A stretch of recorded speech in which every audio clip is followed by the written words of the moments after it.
Imagine you wake up tomorrow and discover that your money is worth 20% less. Your paycheck is still the same. Your mortgage payment is still due. Your groceries still need to be bought.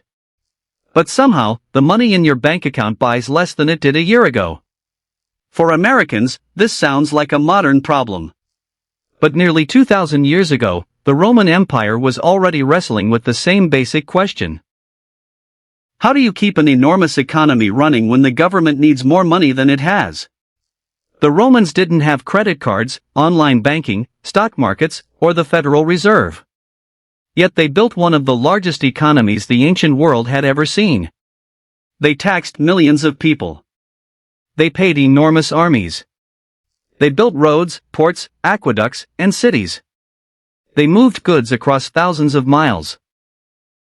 And they created a monetary system that could function across an empire stretching from Britain to Egypt. But here's the part that makes the Roman financial system fascinating. Rome didn't simply become powerful because it had gold.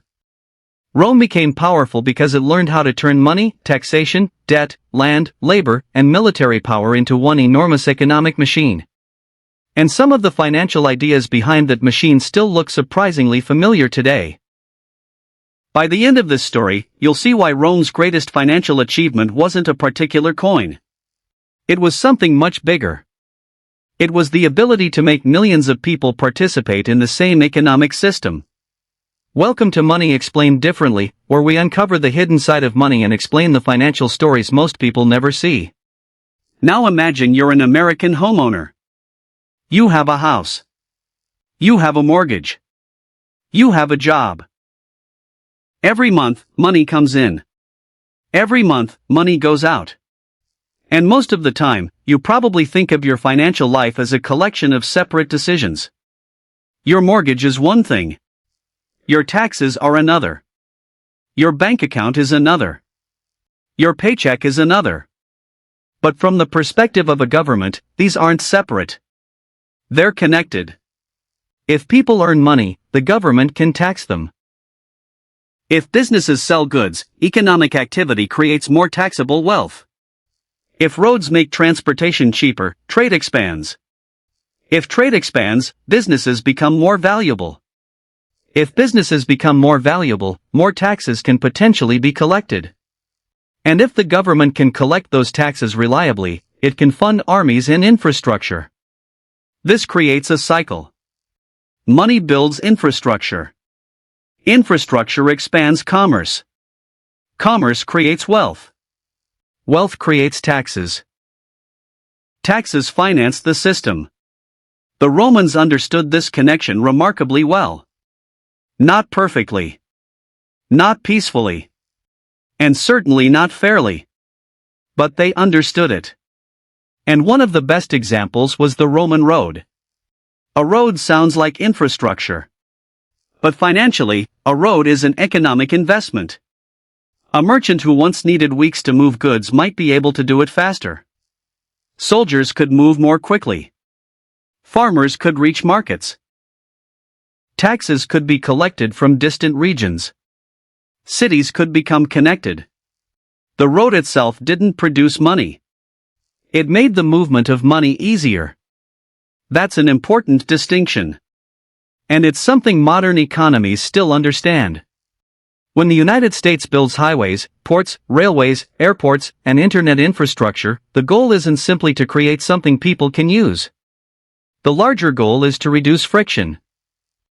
Because economic activity becomes much more valuable when people, products, information, and capital can move efficiently. Rome's roads were part of that machine.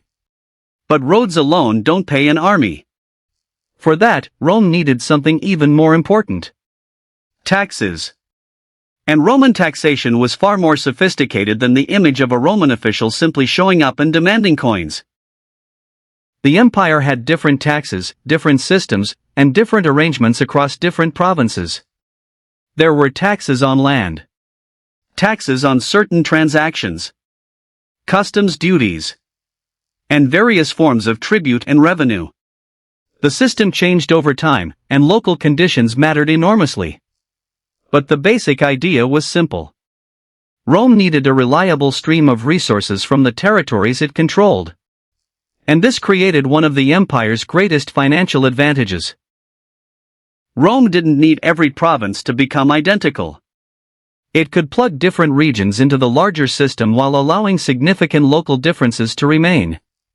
Egypt could provide grain. Spain was rich in mineral resources. North Africa became a major agricultural center. Other regions supplied soldiers, goods, taxes, and trade. Rome had effectively built a diversified economic empire.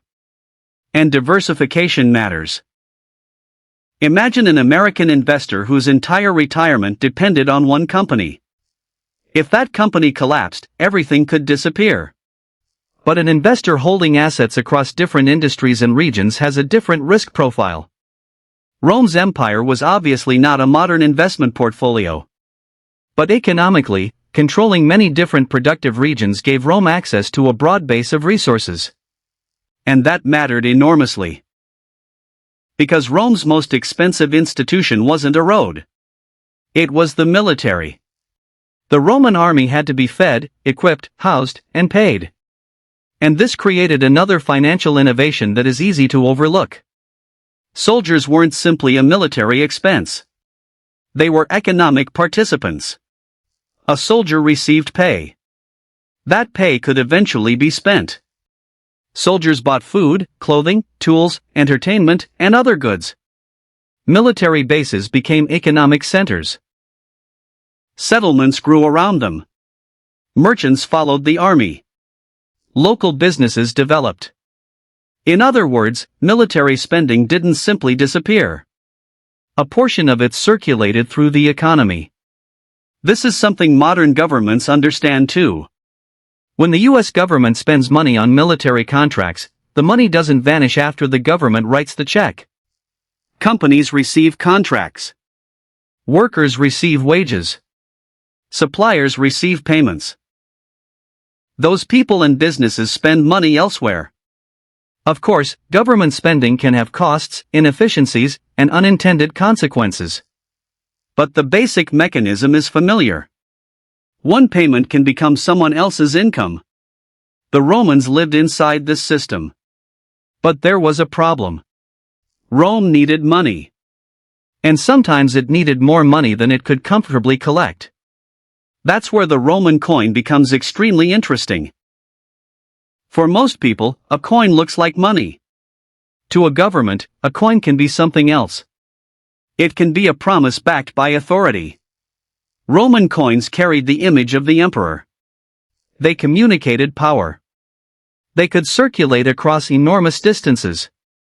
And because the state recognized them as money for taxes and payments, they had usefulness far beyond their physical metal. This brings us to one of the oldest financial lessons in history. Money isn't valuable simply because of what it's made from. A piece of gold has physical value. But a monetary system depends on something larger. Trust. Institutions. Acceptance. And the expectation that other people will accept the money tomorrow. Think about a $100 bill. The paper itself isn't worth $100. What makes it valuable is the economic system surrounding it. People accept it. Businesses accept it. Banks recognize it. The government recognizes it. And people believe they will be able to exchange it for goods and services. Roman money depended on similar forms of confidence. But confidence can break. And this is where Rome's financial story becomes much darker. Because when governments face rising expenses, they have choices. They can raise taxes. They can borrow. They can reduce spending. Or, in a monetary system based heavily on precious metal coins, they can change the composition of the currency. And Rome increasingly did this. Over centuries, the precious metal content of some Roman coins was reduced. A coin could still have the same name. It could still carry the emperor's portrait. But the amount of valuable metal inside it could change. This is often described simply as debasement. But think about what that means financially. Imagine you own 10 $100 bills. Then one day, the government tells you that the bills still have a face value of $100. But the underlying purchasing power is gradually falling. You might still use them. But eventually you begin to notice. Prices rise. Sellers adjust. People become more cautious about holding cash. And confidence becomes more fragile. Roman monetary history was far more complicated than a simple story of Rome printed too much money. Ancient coins were not paper currency, and different emperors used different monetary policies. Inflation had multiple causes. Wars mattered. Supply disruptions mattered. Political instability mattered. Changes in taxation mattered. Coinage changes mattered. And the Roman economy was not one uniform system for its entire 1,000-year history. But the broader lesson is extremely modern. When governments spend more resources than their existing revenue can comfortably support, the financial consequences eventually have to appear somewhere. Someone pays. Taxpayers may pay. Creditors may pay. Currency holders may pay. Or future generations may pay. Sometimes it's a combination. And this is where Roman financial history becomes relevant to an American watching prices today. Because the question isn't simply, is inflation good or bad? The better question is, who absorbs the cost when the amount of money and spending in an economy changes faster than the amount of goods and services available? That's a much more useful question. But Rome had another financial tool that may feel even more familiar. Credit. Roman society had lenders, borrowers, debt contracts, interest, and financial intermediaries. Credit allowed economic activity to happen before someone had all the cash required up front. That sounds ordinary today. It's the foundation of modern mortgages, business loans, auto financing, and countless other transactions. Imagine a Roman merchant who wants to buy a shipment of goods. He could wait until he had accumulated enough money. Or he could borrow. If the goods arrive, sell successfully, and generate enough revenue, the merchant can repay the lender and keep the profit. This is the basic logic behind productive debt. Debt isn't automatically good. Debt isn't automatically bad. It depends on what the borrowed money is used for, how much it costs, and whether the borrower can realistically repay it. A mortgage can help someone acquire a home. A business loan can help a company expand. But high-cost consumer debt can become a trap when borrowing is used to finance spending that produces no future income. The Romans knew this tension. Debt could create opportunity. But debt could also create social conflict. And that's something the Roman elite understood very well. Because Rome was not just an economy. It was a hierarchy. Land mattered enormously. Political connections mattered. Military success mattered. And wealth often concentrated in the hands of powerful families. This creates another financial lesson. Having access to money is not the same thing as having access to opportunity. Two people can live under the same monetary system and experience completely different economies. One person has assets. Another has wages. One person owns land. Another rents. One person can borrow cheaply because they already have collateral. Another pays more because they have fewer assets. That difference exists in modern America too. A person with a strong credit profile and substantial assets can often access financial opportunities that are unavailable to someone living paycheck to paycheck. The system may be technically open to everyone. But the cost of participating isn't necessarily equal. Rome demonstrates this brutally. Yet there was another genius behind the Roman economy. Scale. Imagine trying to run a business across thousands of miles without modern banking apps. No instant transfers. No electronic payments. No online marketplaces. No global shipping companies. And yet goods moved across the Mediterranean. Olive oil moved. Wine moved. Grain moved. Metals moved. Luxury goods moved. People moved. Money moved. And the Mediterranean itself became an enormous economic highway. This is perhaps one of Rome's greatest achievements. It reduced the economic distance between places. A producer in one region could sell to consumers hundreds or even thousands of miles away. That's the same basic principle behind Amazon, global supply chains, and modern financial markets. The bigger the network, the more valuable each connection can become. A single road is useful. A network of roads is dramatically more useful. A single market is valuable. A connected market can be enormous. And this produces what economists sometimes call network effects. The more participants join a system, the more useful the system becomes. Rome wasn't consciously building a modern digital network.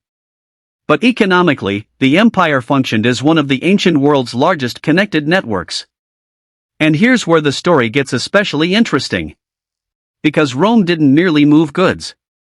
It also moved ideas. Legal concepts. Contracts. Accounting practices. Weights and measures. Coinage. Business relationships. And expectations. If merchants could travel into a new region and understand roughly how commerce worked, trade became easier. A predictable legal environment reduces risk. And lower risk can encourage investment. Modern businesses understand this immediately. If you open a store in a city where property rights are unclear, contracts are unreliable, and regulations change without warning, you're going to demand a much higher return to justify the risk. But if the rules are relatively predictable, more businesses may be willing to invest. Rome's legal tradition became one of its most important institutional legacies. But there was a hidden price. The Roman economy depended heavily on conquest, taxation, and enslaved labor. This is critical. It would be misleading to describe Roman financial success as simply the result of clever economic policy. Rome's wealth was also connected to military domination. Conquered territories could be taxed. Resources could be extracted. People could be enslaved. Land could be redistributed. War could transfer wealth. So when we call Roman finance genius, we need to be careful. The system was impressive in its scale and organization. But it was not a free market paradise. It was an imperial system backed by military force. And that distinction matters. Because every economic system has incentives.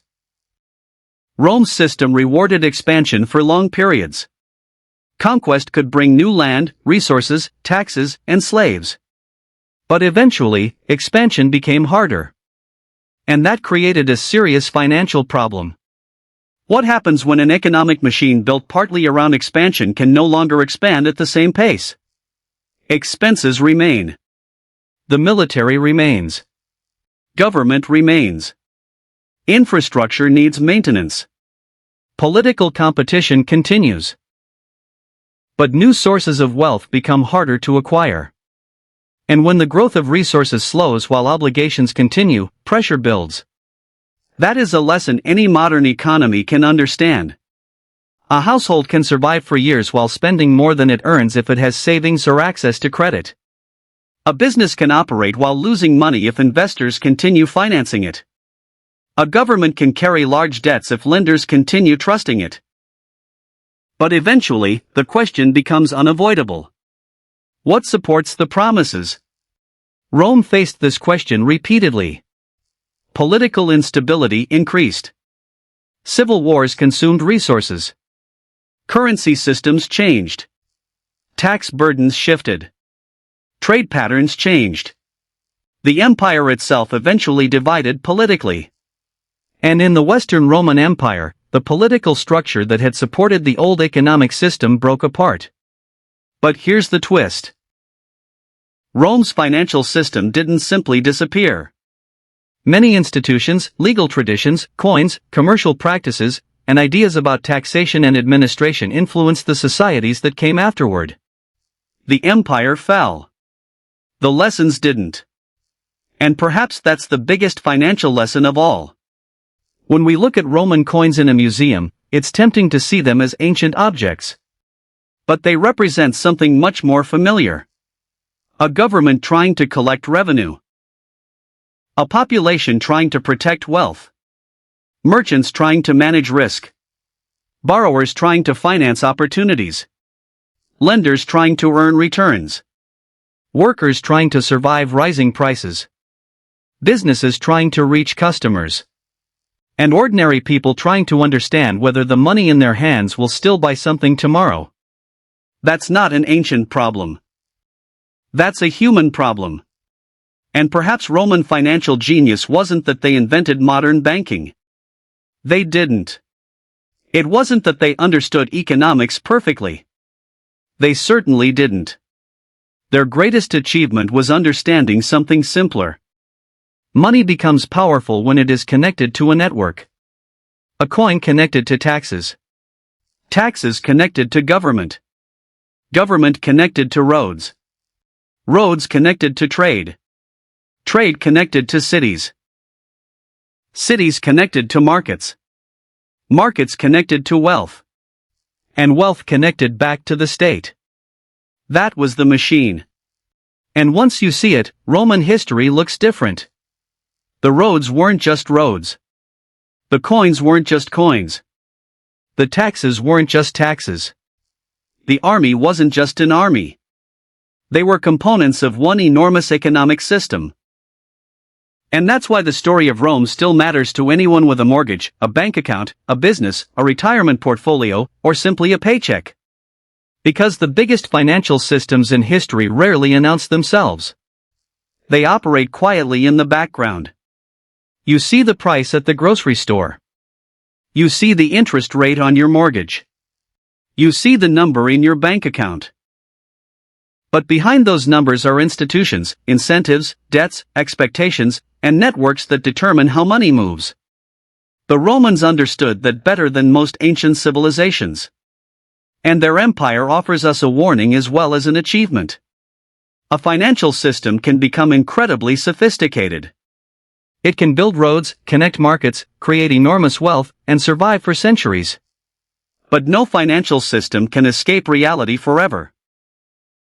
If spending, debt, taxation, currency, and economic production become disconnected, eventually the imbalance shows up somewhere. And when it does, ordinary people usually feel it first. That may be the most important lesson Rome left behind. The genius isn't creating money. The genius is creating a system people trust enough to use it. And once that trust disappears, even the most powerful currency in the world can become just another piece of metal. If you want to discover more hidden truths about money, subscribe to Money Explained Differently. We explore the financial stories behind the decisions that shape everyday life. Because sometimes, the most important money lessons aren't found on Wall Street. They're buried in history.